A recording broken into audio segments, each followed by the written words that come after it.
मैं मनीष से निवेदन करूंगा कि हम सबको संबोधित करेंगे आदरणीय उप मुख्यमंत्री मनीष सिसोदिया जी। भारत माता की बहुत बहुत धन्यवाद साथियों। आज जैसे ही किसान आंदोलन द्वारा आयोजित ये धरना खत्म हुआ, वैसे ही उन्होंने आके सीएम साहब का हाउस अरेस्ट खत्म कर दिया। आप लोग जो बात कह रहे थे, हम लोग जो बात बाहर खड़े होकर कह रहे थे कि सीएम साहब से मिलने नहीं दिया जा रहा, एक्चुअली मिलने देने से ज्यादा इम्पोर्टेंट इनके लिए ये था कि सीएम साहब सड़क पे निकल के किसान आंदोलन के समर्थन में ना उतर जाएं। इनको इस बात का डर था, और डर इसीलिए था क्योंकि हफ्ते डेढ़ हफ्ते पहले सीएम साहब के ऊपर इन्होंने बहुत दबाव डाला था कि किसी भी तरह से किसानों को जेल में बंद करने की परमिशन दे दी जाए। किसानों के लिए जो हमारे स्टेडियम है उनको जेल में बदलने की अनुमति दे दी जाए। इनकी चाल ये थी कि किसानों को ले आओ यहाँ और फिर पुलिस जो है उनको भर भर के जेल में डाल देगी और फिर अंदर से स्टेडियम में डाले रखेगी। लेकिन सारे दबाव के बाद भी सीएम साहब ने मना कर दिया कि हमारे स्टेडियम जेल नहीं बनेंगे किसानों के लिए, चाहे जो हो। और इसी को एंटिसिपेट करते हुए आज इनको लग रहा था कि कल सिंधु बॉर्डर गए, जैसे ही सिंधु बॉर्डर से लौटे वैसे ही यहाँ पे बैरिकेडिंग शुरू कर दी। आप सारे लोग अभी बैठे थे साथ में, पुलिस से हम बार बार पूछ रहे थे कि भाई ये बताओ जाने क्यों नहीं दिया जा रहा। बोले जी आप आ जाओ। तो मैंने कहा मेरे बात मिलने की नहीं है ना, ये मुख्यमंत्रियों के, ये केवल मंत्रियों के सीएम थोड़ी है, तो आम आदमी के भी सीएम है। बोले नहीं जी आइडेंटिफाई करके भेजेंगे। मैंने कहा मैंने आइडेंटिफाई कर लिया, आ जाओ सारे आ जाओ, मेरे लोग हैं, मेरे साथी हैं, दिल्ली की जनता है, आने दो। तो क्यों नहीं मान रहे थे? बोले नहीं अंदर नहीं जाने देंगे जी, दो चार लोग आ जाओ। तो मैंने कहा यही तो हाउस अरेस्ट होता है, पुलिस तय करती है। पुलिस तय करती है कि अंदर बंद व्यक्ति से कौन मिलेगा और कौन नहीं मिलेगा। ये तिहाड़ जेल बना दिया था इन लोगों ने इस जगह को। जैसे कभी किसी से तिहाड़ जेल में मिलने जाओ तो पुलिस तय करती है मिल पाओगे कि नहीं मिल पाओगे, दो लोग मिल पाओगे कि नहीं मिल पाओगे, आईडी कार्ड दिखाओ उसके बाद मिल पाएंगे। वही इन्होंने आज हमारे सीएम साहब को बना दिया, हमारे आदरणीय सीएम साहब को बना के रख दिया। सीएम साहब के घर को आज इन्होंने तिहाड़ जेल बना दिया। बाहर खड़े होकर कह रहे थे जी हम तय करेंगे, हम तय करेंगे, पर आप सबके दबाव के आगे चीजें बदली और हम सब अपने सीएम साहब के सामने बैठे हैं। तो मैं अनुरोध करूंगा सीएम साहब से कि सीएम साहब हम सबको संबोधित करें।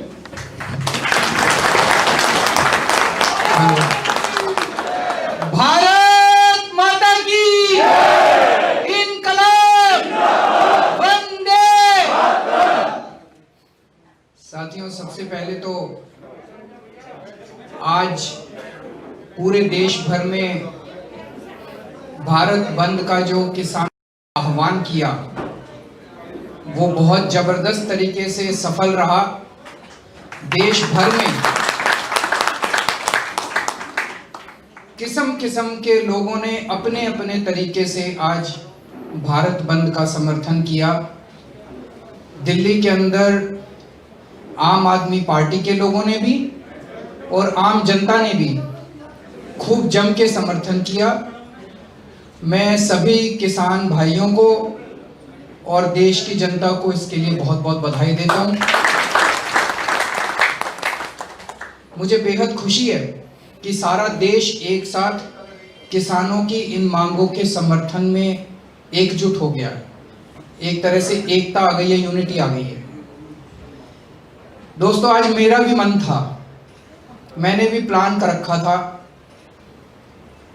कि आज मैं थोड़ी देर के लिए मुख्यमंत्री बन के नहीं, एक आम आदमी बन के बॉर्डर पे जाऊंगा और आधा पौना घंटा अपना उनको समर्थन देने के लिए और एकजुटता जाहिर करने के लिए एक आम आदमी की तरह बस उनके साथ बैठूंगा और वापस आ जाऊंगा। आज ये मैंने प्लान कर रखा था। मुझे लगता है उनको मेरी प्लानिंग शायद पता चल गई, तो आज उन्होंने जाने तो नहीं दिया, लेकिन कोई बात नहीं। घर बैठ के मैं प्रार्थना कर रहा था भगवान से कि यह आंदोलन, देश का आंदोलन सफल हो, और ये बहुत सफल हुआ।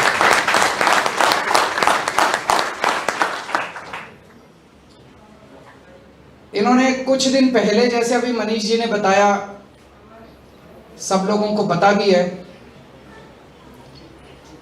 कुछ दिन पहले हमारे पास इनका प्रस्ताव आया था केंद्र सरकार का। जब देश भर से किसान दिल्ली की तरफ कूच कर रहे थे, तो पहले तो इन्होंने हरियाणा के एक एक शहर में उनको रोकने की कोशिश की। बैरिकेड लगाए, पत्थर के बैरिकेड लगाए, पानी की बौछार करी, आंसू गैस के गोले छोड़े, लेकिन हमारे किसान भाई भी, उन्होंने भी सारे अड़चने पार करके वो दिल्ली पहुंच गए। तो इन्होंने ये प्लानिंग करी थी कि इनको दिल्ली में आने देंगे, और दिल्ली में इन्होंने 9 स्टेडियम, बड़े बड़े 9 स्टेडियम को जेल में परिवर्तित करने की परमिशन मांगी, जेल घोषणा करने की परमिशन मांगी। मेरे को अन्ना आंदोलन याद आ गया। उस टाइम भी याद है, इन लोगों ने बड़े बड़े स्टेडियम जेल बनाए थे, हम लोग भी उसी जेल में रुके हुए थे। जेल में डाल देते थे, आंदोलन को कमजोर कर देते थे, और एक आध दिन में आदमी फिर चला जाता था।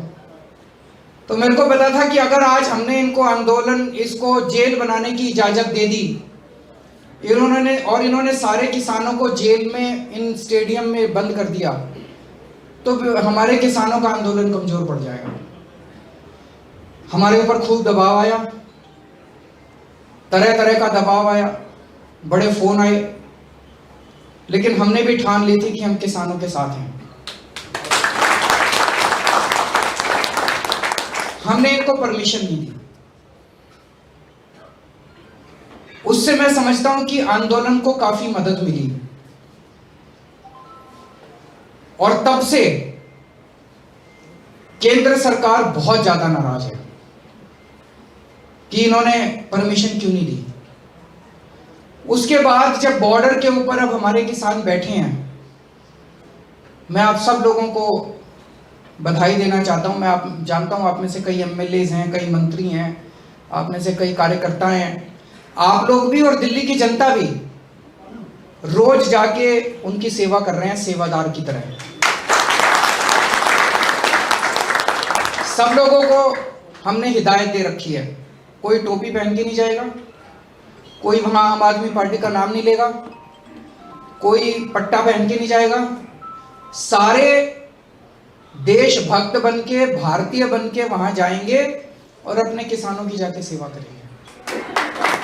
ये हमारे किसान पूरी जिंदगी से अपनी रात दिन 24 घंटे खून पसीने बहा के पूरी जिंदगी हमारी सेवा करते हैं। पहली बार आपको मौका मिला है इनकी सेवा करने का। तो मैं जानता हूं आप में से कई लोग फल लेके जाते हैं, खाना लेके जाते हैं, कुछ लोगों ने वहाँ पे टॉयलेट्स की जिम्मेदारी ले रखी है, कुछ लोगों ने पानी की जिम्मेदारी ले रखी है, अलग अलग तरह से सेवा कर रहे हैं। कल सुबह मैं भी सेवादार बन के गया था। मैंने कहा मैं आपका मुख्यमंत्री बन के नहीं आया, मैं आपका सेवादार बन के देखने आया हूँ, भाई किसी चीज की कमी तो नहीं है। इससे भी केंद्र सरकार बड़ी नाराज थी कि भाई एक तो वो आए, उनको हमने परमिशन नहीं दी स्टेडियम को जेल बनाने की, और दूसरा उनकी सहूलियतों के लिए, वैसे तो एक बात बताऊं, जितनी मर्जी सहूलियत कर लो, इतनी रात को ठंड में, कड़कड़ाती ठंड में आसमान के नीचे सड़क पे सोना कोई छोटा काम नहीं है, मजाक नहीं है। उसके लिए तो मैं उनको सलाम करता हूं। लेकिन फिर भी जो भी हमसे बन पड़ रहा है हम लोग कर रहे हैं, इसके लिए भी ये बहुत नाराज है केंद्र सरकार। तो अब इन 2 दिन इन लोगों ने कोशिश की कि किसी भी तरह से मैं बाहर ना निकल जाऊं, क्योंकि आज अगर ये लोग रोकते नहीं तो शायद थोड़ी देर के लिए मैं वहां जाता। वो नहीं चाहते थे कि मैं उनके बीच में जाऊं, उनके साथ बैठ के उनका समर्थन करूं। लेकिन कोई बात नहीं, यहाँ बैठ के प्रार्थना की, प्रभु से प्रार्थना की कि हमारा आंदोलन सक्सेसफुल हो। आंदोलन बहुत अच्छा रहा। अब मैं उम्मीद करता हूँ, मैंने सुना है कि आज 7 बजे भी शाम को मीटिंग है, कल भी मीटिंग है। मैं उम्मीद करता हूँ कि केंद्र सरकार किसानों की सारी मांगें माने जो भी इनकी मांगे हैं, कह रहे हैं जी जो कानून पास किए वो किसानों के हित में है। जिसके हित में है वो तो माने भाई हमारे हित में है, वो कह रहे हैं भाई हमारे हित में नहीं है, इनको वापस ले लो। तो फिर अगर वो कह रहे हैं हमारे हित में नहीं है, वापस ले लो, तो वापस ले लो, फिर उनके साथ बहसबाजी किस बात की है। तो मैं उम्मीद करता हूं कि केंद्र सरकार जल्द से जल्द किसानों की सारी बातें मानेगी, किसानों की सारी मांगें मानेगी, एमएसपी पे कानून बनाएंगी, ताकि हमारे किसानों को अब और ज़्यादा दिन कड़कती ठंड में ना बैठना पड़े। आप सब लोगों से भी ये निवेदन है कि जब तक किसान बैठे हैं, जिस देश का किसान और जिस देश का जवान दुखी है, वो देश कभी आगे नहीं बढ़ सकता। तो जब तक हमारे देश का किसान दुखी है, तब तक हम लोग को भी चैन से नहीं बैठना। हमें उनकी पूरी मदद करनी है, राजनीति से ऊपर उठ के मदद करनी है, कोई राजनीति नहीं करनी, और बिल्कुल सेवा भाव से आप लोगों को जब तक किसान बैठे हैं तब तक उनकी सेवा करनी है और उनके साथ मिलके उनका साथ देना। तो आप सब लोगों ने आज भी बहुत धैर्य के साथ, बहुत अच्छे तरीके से अपने आप को कंडक्ट किया, और मुझे पता चला आईटीओ के ऊपर भी आपका काफ़ी अच्छा प्रदर्शन रहा। उसके लिए आप सबको बधाई देता हूँ। बहुत बहुत शुक्रिया।